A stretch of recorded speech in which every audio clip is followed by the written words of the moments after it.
सीधा मुद्दे पर आते हैं। आज हम बात कर रहे हैं एक ऐसी जगह की जो किसी विशाल और बेहद व्यवस्थित मशीनरी की तरह काम करती है, हमारी भारतीय संसद। यही वो जगह है जहां देश की दिशा तय होती है, नीतियां बनती हैं और भविष्य का खाका खींचा जाता है।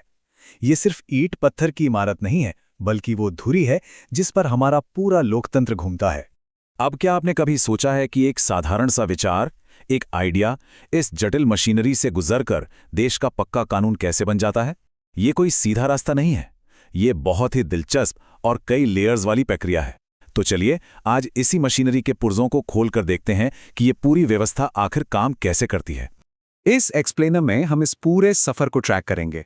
शुरुआत करेंगे संसद के सत्रों से, फिर देखेंगे कार्यवाही के साधन, उसके बाद विधायी प्रक्रिया यानी कानून कैसे बनता है, फिर बात करेंगे धन विधेयक और बजट की, और अंत में समझेंगे संसदीय नियंत्रण के बारे में। तो शुरुआत करते हैं हमारी इस कार्यशाला के खुलने से, यानी संसद के सत्र। भारत के राष्ट्रपति समय समय पर संसद को बैठक के लिए बुलाते हैं, लेकिन यहाँ एक बहुत ही सख्त संवैधानिक नियम है। किसी भी दो सत्रों के बीच का अंतर 6 महीने से ज्यादा बिल्कुल नहीं हो सकता। अब अगर हम पूरे साल का कैलेंडर देखें तो संसदीय वर्ष मुख्य रूप से 3 अलग-अलग सत्रों में बटा होता है। साल की धमाकेदार शुरुआत होती है बजट सत्र से, जो फरवरी से मई तक चलता है। ये सबसे लंबा और शायद सबसे अहम सत्र है। फिर आता है मॉनसून सत्र, जुलाई से सितंबर के बीच, और आखिर में सर्दियां आते ही नवंबर-दिसंबर में शीतकालीन सत्र। ये वो टाइमलाइन है जो पूरे साल देश की राजनीतिक नब्ज को चलाती है। लेकिन रुकिए, इस विधायी कार्यशाला में कोई भी काम तब तक शुरू नहीं हो सकता जब तक कि एक न्यूनतम संख्या में सदस्य वहां मौजूद ना हो। इसे गणपूर्ति या कोरम कहते हैं।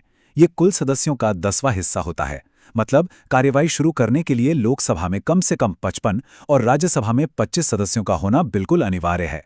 अगर ये कोरम पूरा नहीं होता तो पीठासीन अधिकारी को कार्यवाही स्थगित करनी ही पड़ती है। अब आते हैं उन टूल्स पर जो सदन में हर रोज इस्तेमाल होते हैं।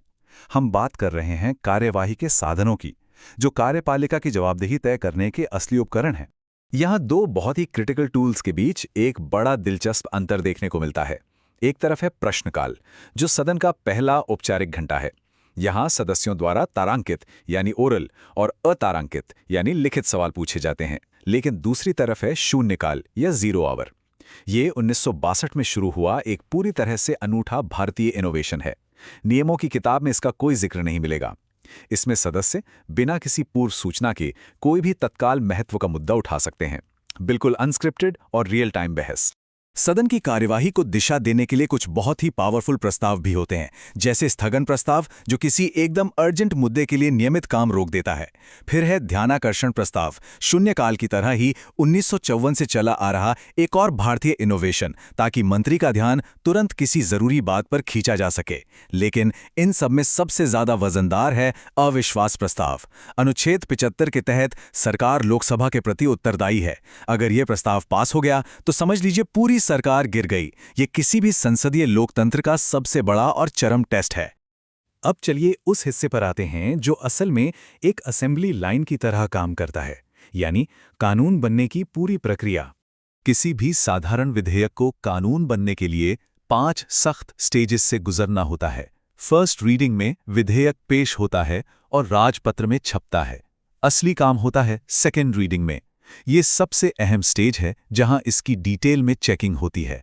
समितियां हर क्लॉज की बारीकी से जांच करती हैं। थर्ड रीडिंग तक आते आते सिर्फ इसे पास या फेल करने पर फाइनल वोटिंग होती है। इसके बाद यही सेम प्रोसेस दूसरे सदन में रिपीट होता है। दोनों सदनों से पास होने के बाद ये जाता है राष्ट्रपति के पास, और जैसे ही उनकी स्वीकृति मिलती है, बधाई हो, विधेयक अब कानून बन चुका है। लेकिन एक मिनट, क्या हो अगर दोनों सदनों में किसी बिल को लेकर ठन जाए, पूरी तरह से असहमति हो जाए? यहीं पर एंट्री होती है संविधान के एक बहुत ही खास हिस्से की, अनुच्छेद 108। ये विधायी डेडलॉक या गतिरोध को सुलझाने का अल्टीमेट इंस्ट्रक्शन मैनुअल है। इस अनुच्छेद 108 के तहत राष्ट्रपति एक संयुक्त बैठक यानी जॉइंट सिटिंग बुला सकते हैं। ये एक बहुत ही एक्स्ट्रा ऑर्डिनरी कदम है जहां लोकसभा और राज्यसभा एक साथ बैठकर वोट करते हैं, और इसकी अध्यक्षता हमेशा लोकसभा अध्यक्ष ही करते हैं। पर ध्यान रहे, ये व्यवस्था सिर्फ साधारण या वित्त विधेयकों पर लागू होती है, धन विधेयक पर नहीं। और एक बड़ा ही इंटरेस्टिंग फैक्ट बताऊं, 1950 से लेकर आज तक इस व्यवस्था का सफलतापूर्वक इस्तेमाल सिर्फ और सिर्फ 3 बार हुआ है। अब फोकस शिफ्ट करते हैं फाइनेंस की तरफ, यानी धन विधेयक और बजट, जहां हम देखते हैं कि देश की वित्तीय डोर असल में किसके हाथ में है। और ये पूरी वित्तीय सर्वोच्चता जिस नंबर से तय होती है वो है अनुच्छेद 110। ये वो सटीक संवैधानिक परिभाषा है जो देश के वित्तीय तंत्र को नॉर्मल कानून बनाने की प्रक्रिया से एकदम अलग कर देती है। तो आखिर अनुच्छेद 110 है क्या? इसके अनुसार जो विधेयक विशेष रूप से नए टैक्स लगाने, उधार लेने या भारत की संचित निधि से पैसे निकालने से जुड़े होते हैं, उन्हें धन विधेयक या मनी बिल कहा जाता है। और यहाँ लोकसभा अध्यक्ष की ताकत देखने लायक होती है। कोई विधेयक धन विधेयक है या नहीं, इस पर उनका फैसला एकदम फाइनल है। उनके इस फैसले पर कोई सवाल नहीं उठा सकता। अगर हम साधारण विधेयक और धन विधेयक को आमने सामने रखें तो साफ दिखता है कि पैसे के मामले में राज्यसभा के हाथ कितने बंधे हुए हैं। जहां साधारण बिल किसी भी सदन में पेश हो सकता है, वहीं धन विधेयक सिर्फ और सिर्फ लोकसभा में आता है। राज्यसभा इसे पूरी तरह खारिज या अमेंड नहीं कर सकती। वो इसे ज्यादा से ज्यादा 14 दिन तक रोक सकती है। और क्योंकि राज्यसभा की पावर यहाँ इतनी लिमिटेड है, इसलिए धन विधेयक पर किसी भी तरह की जॉइंट सिटिंग का तो सवाल ही पैदा नहीं होता। अब पैसों की बात हो रही है तो अगला सबसे बड़ा माइलस्टोन आता है संविधान का अनुच्छेद 112। यही वो नियम है जो हर साल राष्ट्रीय बजट पेश करने को अनिवार्य बनाता है। लेकिन यहाँ एक बहुत ही सरप्राइजिंग फैक्ट है। जिस बजट शब्द को हम रोज सुनते हैं वो पूरे भारत के संविधान में कहीं लिखा ही नहीं है। जी हाँ, बिल्कुल नहीं। संविधान इसे वार्षिक वित्तीय विवरण या एनुअल फाइनेंशियल स्टेटमेंट कहता है। यह 1 अप्रैल से शुरू होने वाले नए वित्तीय वर्ष के लिए सरकार की अनुमानित कमाई और खर्चे का पूरा कच्चा चिट्ठा होता है। इस बजट को पास कराना किसी मैराथन से कम नहीं है। इसमें 6 क्रमिक चरण होते हैं। प्रेजेंटेशन और आम बहस के बाद विभागीय समितियां हफ्तों तक एक एक डिटेल की गहराई से जांच करती हैं। फिर लोकसभा में हर मंत्रालय की अनुदान की मांग पर अलग अलग वोटिंग होती है। फाइनली खजाने से पैसा निकालने के लिए विनियोग विधेयक और टैक्स के लिए वित्त विधेयक पास होता है। तब जाके ये पूरा प्रोसेस पूरा होता है। अब आते हैं इस एक्सप्लेनर के आखिरी और सबसे एनालिटिकल हिस्से पर, संसदीय नियंत्रण। ये वक्त है एक रियलिटी चेक का। क्या ये भारी भरकम मशीनरी सच में कार्यपालिका को कंट्रोल कर पाती है? थ्योरी में तो सब परफेक्ट लगता है, लेकिन असलियत में कई चीजें इस संसदीय नियंत्रण को कमजोर कर देती हैं। आज का एडमिनिस्ट्रेशन इतना विशाल और टेक्निकल है कि सांसदों के पास हर विषय की गहराई में जाने का ना तो समय होता है ना एक्सपर्टीज। दूसरा, लोक लेखा समिति जैसी संस्थाएं जो वित्तीय जांच करती हैं वो पैसा खर्च होने के बाद होती हैं, मतलब एक तरह का पोस्टमार्टम एक्सरसाइज। इसके अलावा गिलोटीन का लगातार इस्तेमाल कई अहम बहसों को बिना चर्चा के ही पास करा देता है। और सबसे बड़ी बात, अगर कार्यपालिका के पास सदन में भारी बहुमत है तो नीतियां आसानी से पास हो जाती हैं और विपक्ष की आलोचना अक्सर बेअसर रह जाती है। जब हम संसद कहते हैं तो आपके दिमाग में सबसे पहले क्या आता है? शायद कुछ राजनेता, बहुत सारे वाद विवाद और कानून की मोटी मोटी किताबें। लेकिन क्या दुनिया के सबसे बड़े लोकतंत्र का ये सुप्रीम लॉ मेकिंग इंजन केवल इतना ही है? ये एक ऐसा सवाल है जो इस पूरी व्यवस्था को देखने का हमारा नजरिया बदल सकता है। ये सिर्फ लोगों की भीड़ नहीं है, बल्कि शक्तियों और नियमों का एक बहुत ही शानदार, बारीक बैलेंस है।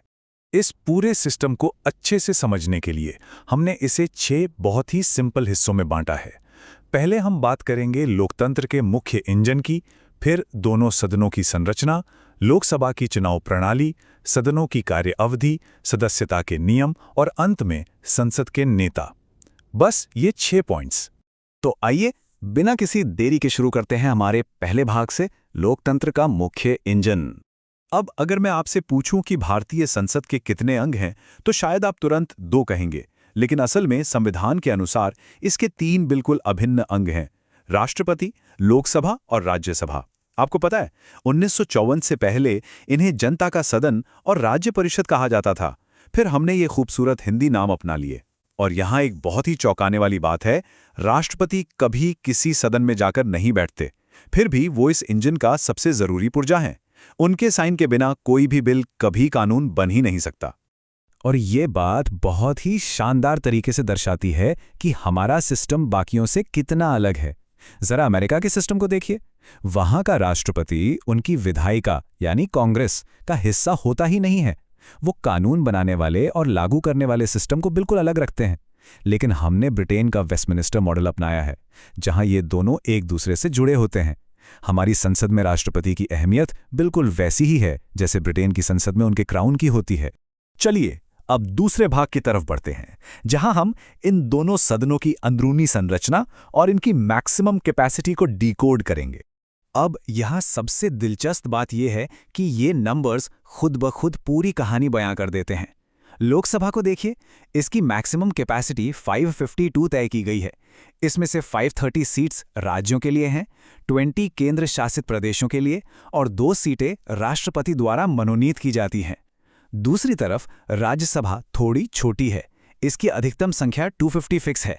इसमें से 238 सदस्य तो राज्यों और यूनियन टेरिटरीज से आते हैं, लेकिन जो बाकी 12 सीटें बचती हैं ना, वो सीधे राष्ट्रपति द्वारा साहित्य, विज्ञान, कला या समाज सेवा के एकदम एक्सपर्ट्स के लिए नॉमिनेट की जाती है।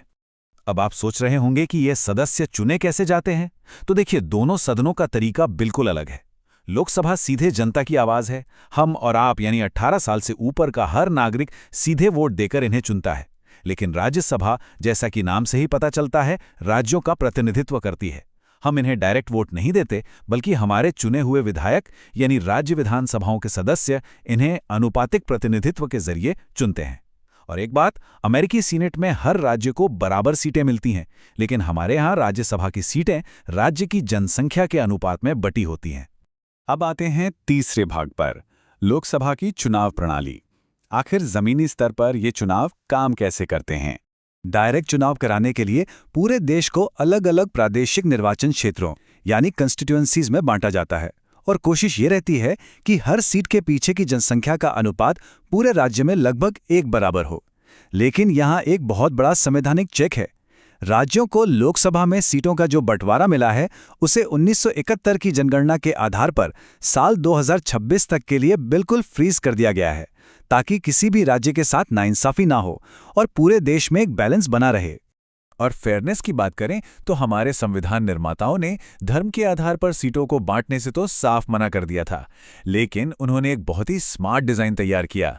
जनसंख्या के अनुपात के आधार पर अनुसूचित जातियों यानी एससी और अनुसूचित जनजातियों यानी एसटी के लिए लोकसभा में सीटें रिजर्व कर दी गईं, ताकि उन्हें भी सही प्रतिनिधित्व मिल सके। सीट रिजर्व होती है, लेकिन वोटिंग के दिन उस इलाके का हर नागरिक वोट डालता है, सबका साथ। आइए अब चौथे भाग की ओर बढ़ते हैं, जो है इन सदनों की कार्य अवधि, मतलब इनका लाइफ स्पैन कितना होता है। चलिए देखते हैं कि ये सिस्टम एक साथ कैसे काम करता है। राज्यसभा एक स्थायी संस्था है, एक परमानेंट हाउस। ये कभी भी पूरी तरह से भंग नहीं होती। इसके 1/3 सदस्य हर 2 साल में रिटायर हो जाते हैं और हर सदस्य का अपना कार्यकाल पूरे 6 साल का होता है। ये एक साइकिल है जो बस चलती रहती है। इसके बिल्कुल उलट लोकसभा की लाइफ सिर्फ 5 साल की होती है। 5 साल पूरे होते ही ये खुद ब खुद भंग हो जाती है, या फिर जरूरत पड़ने पर राष्ट्रपति इसे समय से पहले भी भंग कर सकते हैं। एक तरफ स्थिरता और दूसरी तरफ हर 5 साल में होने वाला बदलाव। अब सवाल ये है कि इस इंजन का हिस्सा बनता कौन है। चलिए 5वें भाग में देखते हैं संसद की सदस्यता के नियम। संसद की कुर्सी तक पहुंचने के लिए कुछ बेसिक लेकिन बहुत जरूरी कदम पार करने होते हैं। सबसे पहले आपको भारत का नागरिक होना चाहिए और एक अनिवार्य शपथ लेनी होती है। उसके बाद आती है उम्र की शर्त। राज्यसभा, जिसे हम उच्च सदन भी कहते हैं, वहां थोड़ी ज्यादा मैच्योरिटी चाहिए होती है, इसलिए वहां न्यूनतम आयु 30 वर्ष है, जबकि लोकसभा के लिए यह लिमिट 25 वर्ष है। और हाँ, सबसे जरूरी बात, कैंडिडेट का एक रजिस्टर्ड वोटर होना भी मस्ट है। जहां योग्यताएं हैं, वही गेम से बाहर करने के नियम भी हैं। अगर कोई लाभ का पद ले ले, दिवालिया हो जाए या किसी दूसरे देश की नागरिकता ले ले, तो वो सीधा अयोग्य हो जाएगा। पर सबसे इंटरेस्टिंग रूल है 10वीं अनुसूची, जिसे हम आम भाषा में दल बदल विरोधी कानून या एंटी डिफेक्शन लॉ कहते हैं। अगर कोई सदस्य अपनी मर्जी से अपनी पार्टी छोड़ दे या फिर सदन में अपनी पार्टी के विप के आदेश के खिलाफ जाकर वोट कर दे, तो उसे तुरंत सदस्यता से निकाल दिया जाता है। No excuse. और अब हमारे इस विश्लेषण के आखिरी और छठे भाग पर चलते हैं, संसद के नेता। इस इतनी बड़ी मशीनरी को कंट्रोल करने के लिए कुछ प्रमुख ड्राइवर्स की जरूरत होती है। हर सदन में एक सदन का नेता होता है, जो आमतौर पर खुद प्रधानमंत्री होते हैं या फिर उनका चुना हुआ कोई मंत्री। लेकिन जो पर्दे के पीछे असली डिसिप्लिन मेंटेन करता है, वो है व्हिप। हर राजनीतिक दल का अपना एक व्हिप होता है। इसका काम बस ये देखना है कि पार्टी के सारे सांसद सदन में मौजूद रहें और पार्टी की लाइन के हिसाब से ही वोट करें। मजेदार बात यह है कि ये व्हिप का पद संविधान में कहीं नहीं लिखा है। ये सिर्फ हमारी गहरी संसदीय परंपराओं का हिस्सा है। तो यहाँ सबसे क्रूशल पॉइंट ये है कि लोकतंत्र सिर्फ सत्ता पक्ष से नहीं चलता, इसके लिए एक मजबूत विपक्ष का होना भी उतना ही जरूरी है। विपक्ष के नेता का काम सरकार की कमियों को सामने लाना है। ब्रिटिश सिस्टम में तो विपक्षी दल एक पूरी शैडो कैबिनेट तैयार रखते हैं ताकि सरकार गिरने पर वो तुरंत कमान संभाल सकें। इसी बात को ध्यान में रखते हुए मशहूर विद्वान आइवर जेनिंग्स ने विपक्ष के नेता को वैकल्पिक प्रधानमंत्री यानी ऑल्टरनेटिव पीएम कहा था। बिल्कुल सटीक वर्णन है ना? और हमारा फोकस होगा इस मशीन के दो सबसे महत्वपूर्ण पुर्जों पर। पहला, जब ये बड़ी सी मशीन कहीं अटक जाए तो संयुक्त बैठक यानी जॉइंट सिटिंग के जरिए उस गतिरोध को कैसे दूर किया जाता है।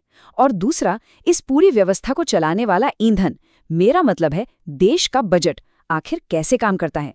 खैर, तो चलिए सीधे मुद्दे पर आते हैं। जरा सोचिए, क्या हो अगर संसद के दोनों सदन यानी लोकसभा और राज्यसभा किसी बहुत ही अहम कानून पर पूरी तरह से भिड़ जाएं, कोई भी पीछे हटने को तैयार ही ना हो।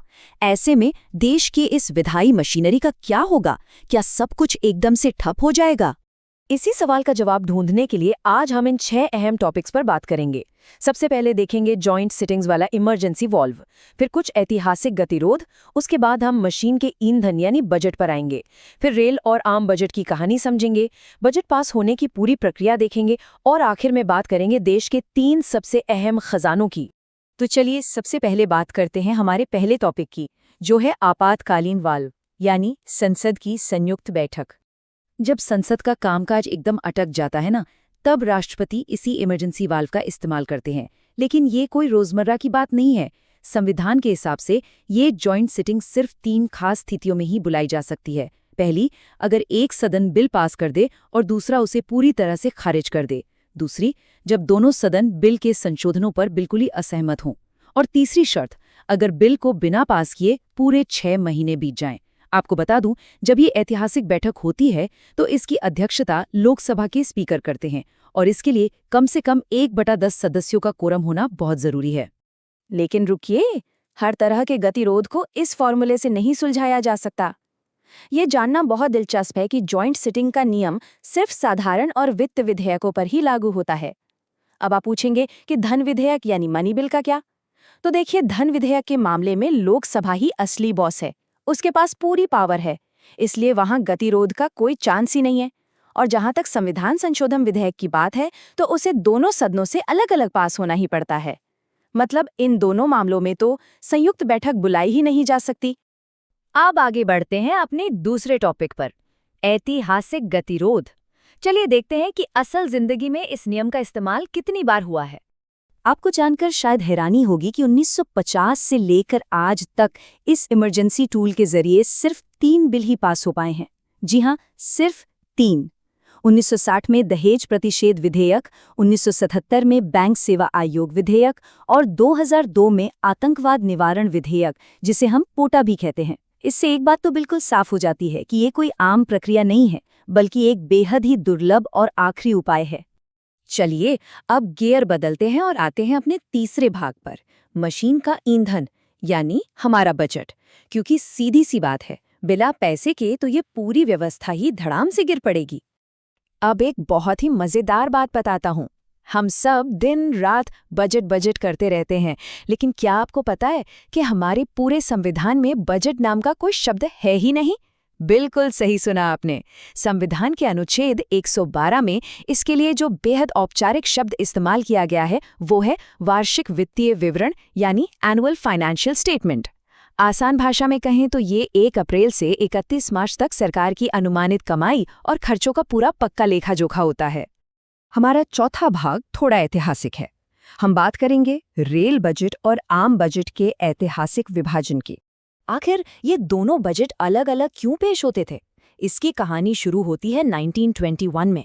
उस वक्त एक वर्थ समिति ने सिफारिश की कि भाई रेलवे का कामकाज इतना बड़ा है कि इसे आम खजाने से अलग कर देना चाहिए। इसके पीछे की सोच ये थी कि इससे रेलवे को अपने विकास के लिए ज़्यादा आज़ादी मिलेगी और वो आम खजाने में हर साल एक फिक्स अमाउंट भी दे पाएगा। और ये दिलचस्प व्यवस्था कई दशकों तक हमारे सिस्टम का एक बहुत ही खास हिस्सा बनी रही। अब आते हैं 5वें हिस्से पर, बजट प्रक्रिया। ये किसी बड़ी फैक्ट्री की असेंबली लाइन से कम नहीं है। चलिए देखते हैं कि एक बजट संसद में कैसे आकार लेता है। ये पूरी प्रक्रिया ना कुल 6 चरणों से गुजरती है। शुरुआत होती है वित्त मंत्री के प्रस्तुतिकरण से, फिर होती है इस पर आम बहस, इसके बाद विभागीय समितियां इसकी बाल की खाल निकालती हैं, यानी बारीकी से जांच करती हैं। फिर आता है सबसे अहम चौथा चरण, अनुदान की मांगों पर मतदान। और यहाँ ध्यान देने वाली बात यह है कि वोटिंग का ये पावर सिर्फ और सिर्फ लोकसभा के पास है, राज्यसभा इस पर बस चर्चा कर सकती है। और अंत में विनियोग विधेयक और वित्त विधेयक के पास होने के साथ ही ये लंबी असेंबली लाइन अपना काम पूरा करती है। अब यहाँ एक बहुत ही प्रैक्टिकल प्रॉब्लम आती है। इस पूरी 6 चरणों वाली प्रक्रिया को खत्म होते होते अक्सर अप्रैल का अंत या मई आ जाता है, लेकिन नया वित्तीय वर्ष तो 1 अप्रैल से ही शुरू हो जाता है। तो ऐसे में बीच के महीनों में सरकार का खर्चा कैसे चलता है? यहीं पर एंट्री होती है लेखानुदान, या जिसे अंग्रेजी में वोट ऑन अकाउंट कहते हैं, उसकी। लोकसभा सरकार को एक तरह से एडवांस में ही अनुमानित बजट का करीब 6वां हिस्सा निकालने की मंजूरी दे देती है। इससे सरकार के पास शुरुआती 2 महीनों का खर्चा चलाने के लिए पैसे आ जाते हैं और देश का कामकाज बिना रुके चलता रहता है। अब बढ़ते हैं अपने छठे और आखिरी भाग की तरफ, देश के 3 खजाने। आखिर ये सारा पैसा सुरक्षित कहाँ रखा जाता है? तो देखिए, हमारा संविधान केंद्र सरकार के लिए 3 अलग-अलग तरह के खजानों या कह लें निधियों की व्यवस्था करता है। पहला और सबसे अहम है भारत की संचित निधि, कंसोलिडेटेड फंड ऑफ इंडिया। सरकार की सारी कमाई और लिए गए सारे कर्जे इसी में जाते हैं। और सबसे बड़ी बात, बिना संसद के कानून के सरकार इसमें से 1 रुपया भी नहीं निकाल सकती। दूसरा है भारत का लोक लेखा, पब्लिक अकाउंट। इसमें पीएफ, प्रोविडेंट फंड और बाकी जमा राशियां होती हैं, जिसे सरकार खुद हैंडल कर सकती है। और तीसरा है आकस्मिकता निधि, कंटिजेंसी फंड। ये एक तरह का इमरजेंसी फंड है जो किसी भी अचानक आए खर्चे के लिए होता है, और इसे सीधे राष्ट्रपति के बिहाफ पर वित्त सचिव संभालते हैं। संचित निधि पर संसद का यही कड़ा पहरा ही तो हमारे लोकतंत्र की असली ताकत है। Welcome! In this explainer, we're going to be breaking down the massive architectural blueprint of Indian democracy. We're talking about the parliament, the main legislative engine of the Indian government, as laid out in Part 5, Article 79 to 122 of the Constitution. So, let's dive right into this fascinating structure. Here's our roadmap for today. We'll be looking at 6 key areas: the formation of parliament, the structure of both houses, the Lok Sabha election system, how long these houses last, what it takes to be a member, and finally, the major leaders who run the show. All right, let's kick things off with Section 1, Formation of Parliament, the Democratic Trinity. Now here's a really interesting fact right off the bat. The Indian Parliament isn't just made up of 2 houses. According to the Constitution, it actually rests on 3 distinct pillars. You have the President, the Lok Sabha, which is the lower house, and the Rajya Sabha, the upper house. Now, even though the President doesn't actually sit in either house, they are an absolutely crucial part of this trinity. Why? Because no bill can become a law without their final approval. Plus, the President holds the unique power to summon the houses and even dissolve the Lok Sabha. This setup actually highlights a massive difference on the global stage. Our system is heavily inspired by the British Westminster model, where the executive and the legislature are totally intertwined. Compare that to the United States, which has a strict separation of powers. Over there, the American president is completely separate from their legislature, the Congress. Moving right along to Section 2, Structure of Both Houses, the Blueprint. 552. This isn't just a random number. This is the absolute maximum constitutional seating capacity designed specifically for the Lok Sabha.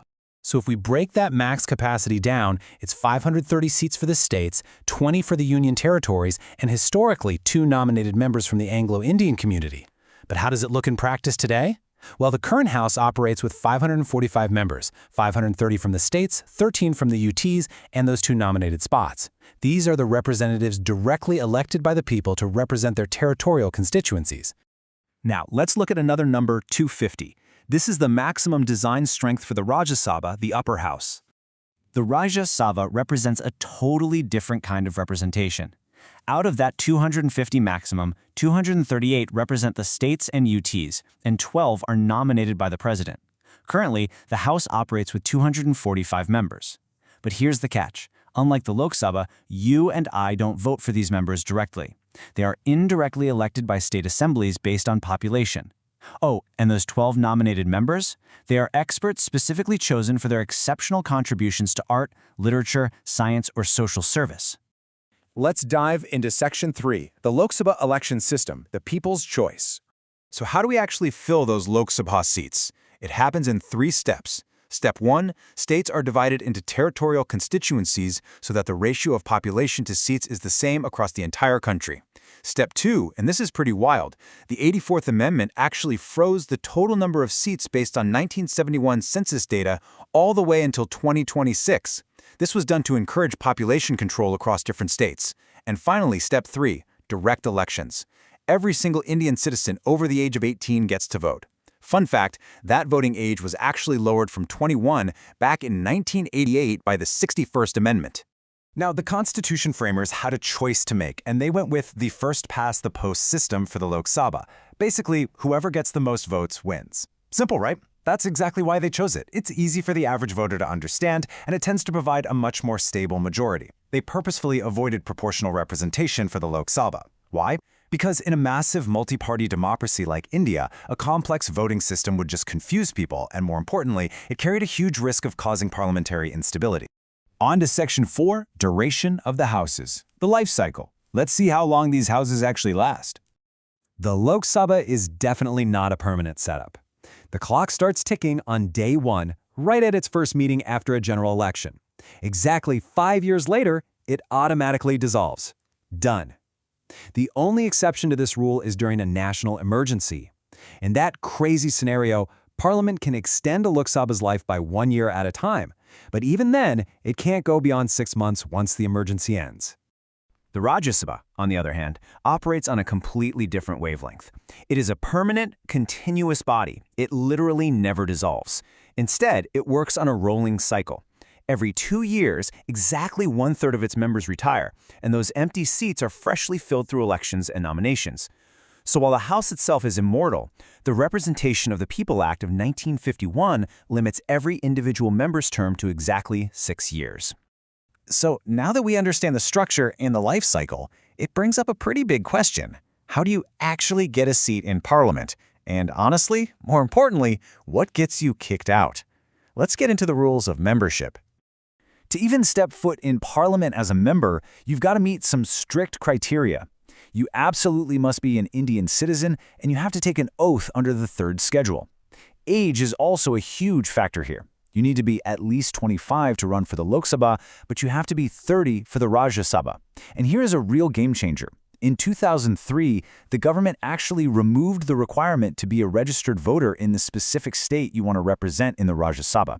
Now, as long as you're a registered voter somewhere in India, you can contest from any state. But getting in is only half the battle. Staying in is another story. The Constitution has some severe tripwires that will get you ejected. If you hold an office of profit under the government, or if you voluntarily acquire citizenship of another country, you're out. If a court declares you to be of unsound mind, or if you're convicted of a crime resulting in 2 or more years of jail time, your membership is instantly revoked. You can even lose your seat simply for being absent from the House for 60 days straight without permission. And then we have the infamous 10th schedule, better known as the anti-defection law. This is a massive safeguard. If a member voluntarily quits their political party, or if they vote against their party's direct instructions, called a whip, they can be disqualified. The same goes if an independent member suddenly joins a political party, or if a nominated member joins one after 6 months. The final call on this usually lies with the presiding officer of the House, though thanks to a 1992 Supreme Court ruling, that decision is now subject to judicial review. All right, let's look at our final piece of the architectural puzzle. Section 6, Major Leaders in Parliament, the Operators. Every massive machine needs skilled operators to run it. In the Lok Sabha, that's the Speaker, who the members actually elect from among themselves. The Speaker holds some serious, exclusive power.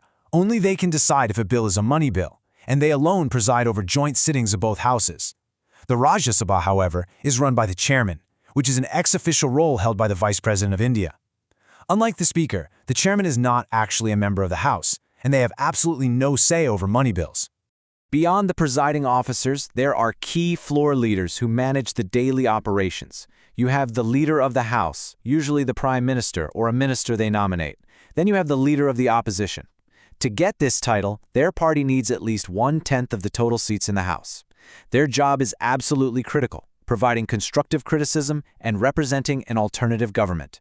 Finally, there's the whip, appointed by each party to ensure their members actually show up and vote the way the party wants them to. Okay, let's dive right into this. We are going to take a journey from the really broad macro view of this legislative factory all the way down to the micro-level tools. Here's our roadmap. We'll start with parliament sessions and meetings, then check out question hour and 0 hour. After that, we'll look at important parliamentary motions, the legislative process for an ordinary bill, money bills and joint sittings, and finally wrap up with the budget and financial control. It's going to be a very logical step-by-step ride. First things first, let's talk about the operational hours of our democratic factory, the sessions and meetings.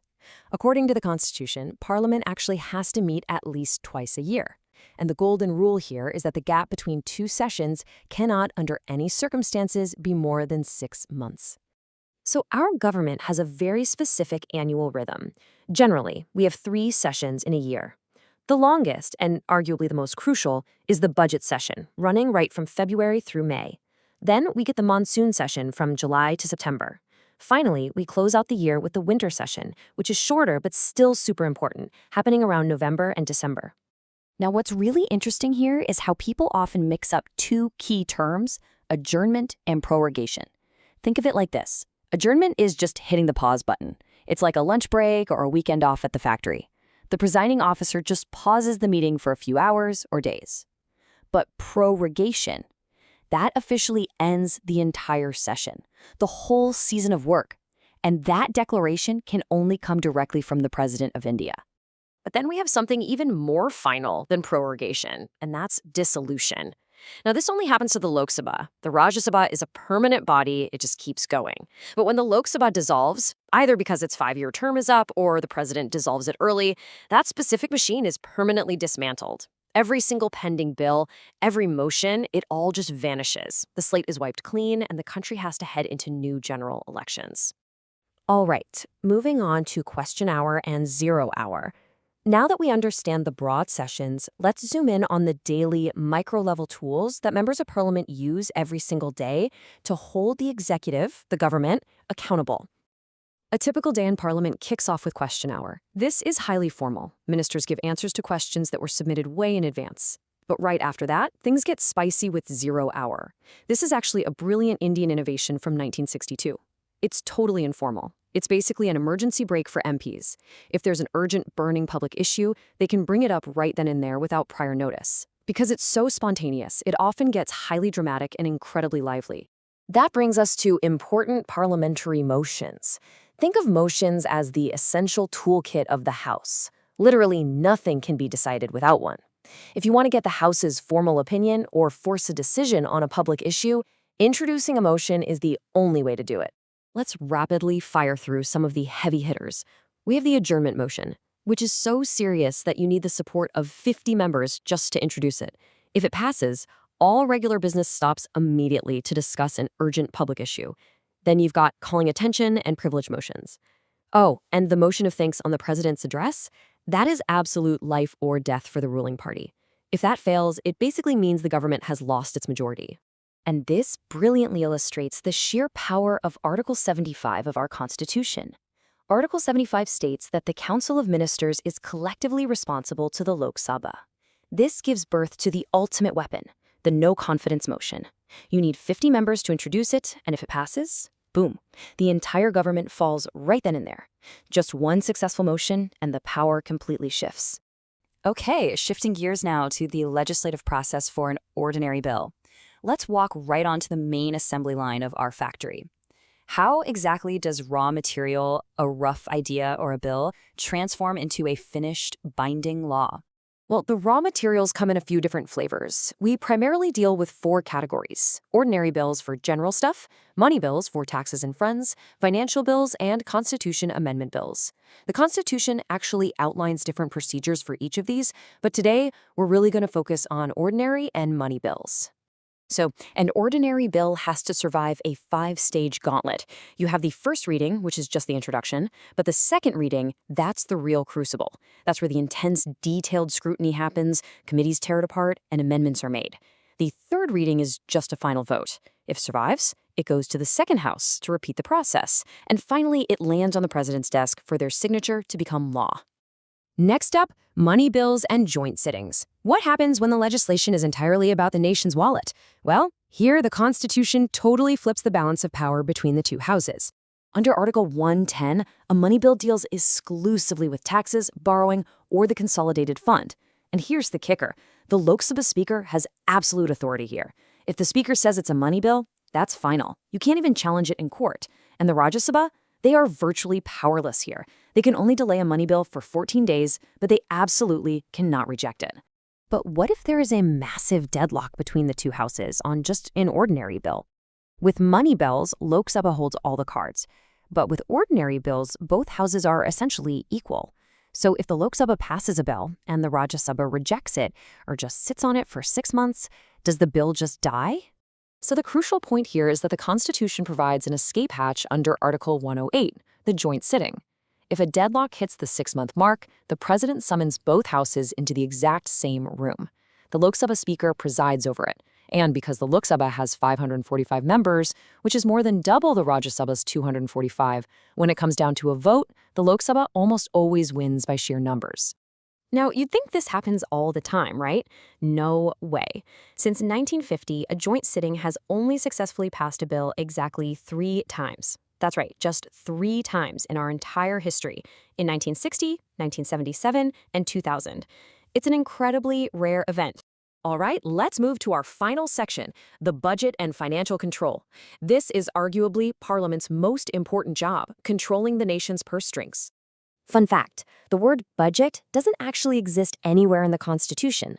Under Article 112, it's officially called the Annual Financial Statement. It is simply the government's estimated receipts and expenditures for the upcoming year.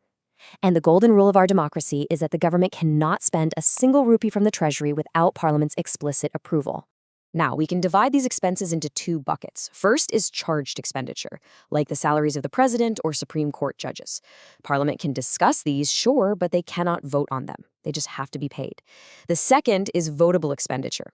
These are demands for grants that the Lok Sabha must actively vote to approve. If they don't approve it, the money doesn't move. Let's move to and see how this builds into real financial accountability. MPs can use what are called cut motions to protest spending. If they completely reject a policy, they introduce a policy cut, demanding a multi-crore budget be reduced to just 1 rupee. If they want to save money, it's an economy cut. Or to air a specific grievance, they use a token cut to reduce the budget by 100 rupees. They're symbolic, yes, but they serve as a massive, highly visible platform to criticize the government. So, let's kick things off with a pretty massive question. What actually happens when the 2 houses of the Indian Parliament, the Lok Sabha and the Rajya Sabha, hit a complete legislative wall? It's a huge, complex machine, right? But what happens when the gears just grind to a total halt? How exactly does the Constitution fix a stalemate like that? Here is our roadmap for today to figure that out. We'll cover 1. Deadlock and joint sitting. 2. The rules of joint sitting. 3. The budget or annual financial statement. 4. The general and railway budget. 5. The process of passing the budget. And 6. The importance of parliamentary control. All right, Part 1, Deadlock and Joint Sitting. Let's look at the ultimate constitutional solution to a parliamentary standstill. Now, bringing both houses together for a joint sitting isn't just some casual meetup. It's a heavy-hitting mechanism, and it's only triggered by the president under 3 very strict conditions of deadlock. First, there's an outright rejection of a bill by the other house. Second, there's a fundamental, unresolvable disagreement on amendments. Or third, a ticking clock. 6 full months pass without the bill getting passed. When any of these happen, the president steps in, summons everyone into one room, and they debate and vote to break the gridlock. It's basically the ultimate trump card to make sure critical laws aren't held hostage indefinitely. Moving right along to Part 2, the rules of joint sitting. What's fascinating here is that this extraordinary power has some pretty firm boundaries. You can't just use it for everything. Joint sittings are only allowed for ordinary bills or finance bills. If we're talking about constitutional amendments or money bills, they are strictly excluded. And there's a good reason for that. Altering the country's fundamental framework demands independent consensus from both houses. And as for money bills, well, the Lok Sabha already holds supreme overriding authority there anyway. Because these rules are so incredibly strict, this constitutional tool is almost never used. In fact, joint sittings have only been successfully utilized 3 times in India's entire parliamentary history. No way, right? Just 3 times. In 1960 for the Dowry Prohibition Bill, in 1977 for the Banking Service Commission Repeal Bill, and in 2000 for the Prevention of Terrorism Bill. So it is a truly monumental event when the entire parliament gathers to cast a single combined vote. That brings us to Part 3, Budget, Annual Financial Statement. This is arguably Parliament's most essential annual responsibility. Okay, fun fact. Did you know the word budget is actually nowhere to be found in the Constitution? It's true. Officially, it's called the Annual Financial Statement, and it's detailed under Article 112. This massive document lays out all the estimated receipts and expenditures for the Government of India from April 1st to March 31st of the following year. It is literally the absolute blueprint for exactly how your tax rupees are collected and spent. Part 4. General and Railway Budget. Historically, this massive financial statement had a very unique structure. For decades, India didn't just have one budget. We had a general budget covering all the ministries and a completely separate railway budget. This split traces all the way back to 1921, recommended by the Ackworth Committee. It was actually a highly strategic move designed to give the sprawling railway network, which is really the literal lifeline of the nation, its own financial autonomy. This dedicated focus meant railway revenues were directly reinvested back into the tracks and infrastructure, rather than just getting swallowed up by broader national expenses. Let's dive into Part 5, the process of passing the budget. This is where things get really intense. Think of this as a grueling legislative gauntlet. Every single budget must endure this massive 6-stage procedural marathon before a single rupee can actually be spent. It kicks off with a presentation and a general discussion. Then the House literally hits pause for a few weeks so departmental committees can deeply scrutinize the demands. After that comes the crucial voting on demands for grants, culminating in the passage of 2 final pieces of legislation, the Appropriation Bill and the Finance Bill. Now, during that 4th stage, voting on demands, members of Parliament don't just simply vote yes or no. They wield these specific parliamentary weapons known as cut lotions. A policy cut drops a demand to exactly 1 single rupee, which signals complete disagreement with the policy. An economy cut reduces the demand by a specific, calculated amount to suggest financial prudence. And a token cut reduces it by a symbolic 100 rupees, usually to voice a specific grievance. They are very precise tools for accountability. But here's the catch. Parliament's time is strictly limited. They obviously can't debate every single demand forever. So after 26 days allocated for voting, a procedure called the guillotine is invoked. And just like it sounds, it brings the blade down on the debate. On the final day, the Speaker takes all the remaining undiscussed demands and puts them to a vote together. This makes sure the whole financial process doesn't just stall indefinitely, keeping the government funded and the nation running. Once the voting wraps up, those 2 final bills must pass, and understanding the exact difference between them is absolutely crucial. The Appropriation Bill is what legally unlocks the vault. It authorizes the government to actually withdraw the approved money from the Consolidated Fund of India. The Finance Bill, on the other hand, gives legal effect to the government's taxation proposals. Basically, it decides how to fill that vault back up. Both of these must pass for the budget cycle to be complete. And that leads us perfectly into our final section, Part 6, Importance of Parliamentary Control. After walking through that incredibly detailed, rigorous process, you might think it's a flawless system of oversight. But in reality, parliamentary financial control is often a bit more theoretical than practical today. Why? Well, the sheer size and technical complexity of modern government makes it nearly impossible for MPs to scrutinize every single detail. That heavy reliance on the guillotine cuts vital debates short. Audits by committees usually happen after the money is already spent, making them essentially post-mortem. And fundamentally, because the executive government usually has a built-in majority in the Lok Sabha, the chances of a budget actually being defeated are extremely slim. So I'm going to leave you with this provocative thought to chew on. We've just explored the really powerful rules of joint sittings and the exhaustive 6-stage marathon of passing the budget. The constitutional design is undeniably brilliant, but as the balance of power in our democratic framework continues to evolve, we have to ask, is Parliament truly holding the financial reins, or are they just rubber stamping the paperwork? Keep exploring, keep questioning, and thank you so much for joining me on this explainer today.